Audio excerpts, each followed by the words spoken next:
Most people think if we're fighting, something's wrong. But the truth is, conflict is not the problem. Avoiding it is. The real danger isn't disagreement, and it's silence, distance, and resentment that grow when things go unspoken. Conflict reveals what needs healing, and when we pay attention, it can lead us there. If your style is to fight, it might look like yelling, blaming, or controlling. But underneath the anger is usually fear. Fear of not being heard. Fear of being powerless. So you push harder. You raise your voice. Not because you don't care, but because you care deeply and feel helpless. If your instinct is to withdraw, you may go silent, walk away, or shut down. Conflict feels dangerous, so you disappear. Maybe you grew up in a home where conflict meant harm, so now staying quiet feels like protection. But over time, distance doesn't protect love.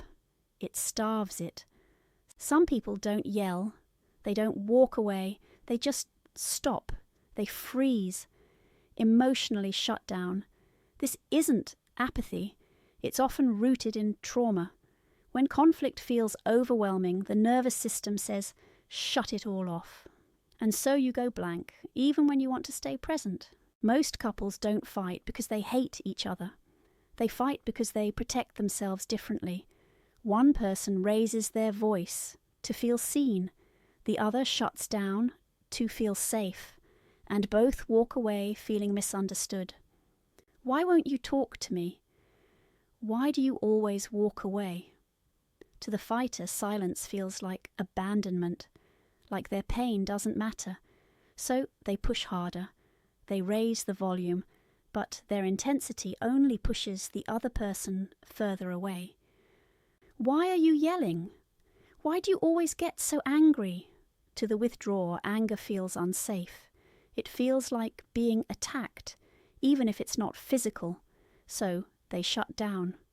Not to hurt you, but to survive. The fighter fears being ignored. The withdrawer fears being hurt. The one who freezes fears losing control. What looks like resistance is often protection. When we understand each other's fears, we begin to see the person, not just the reaction. Instead of, why are you like this? Try, what are you protecting right now? Instead of assuming the worst, get curious. Every reaction is a story, and when you learn the story, you stop taking it so personally.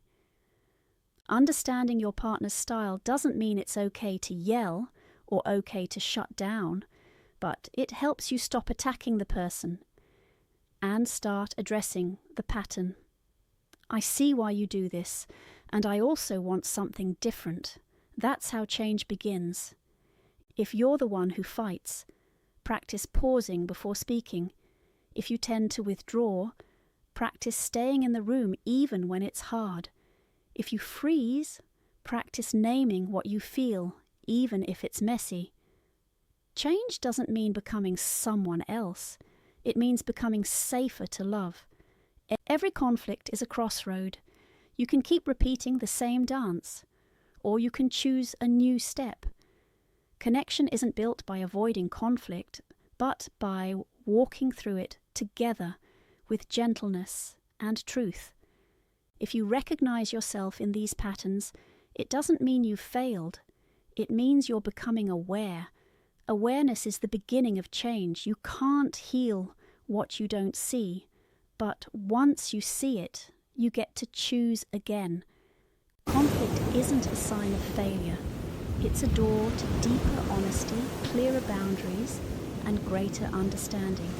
Every couple fights. The difference is, do you fight to win, or do you fight to grow? Healing doesn't begin in grand gestures. It begins when you stay in the conversation 1 minute longer. Take a deep breath before reacting. Say, that hurt me, instead of going silent. These small shifts change everything over time.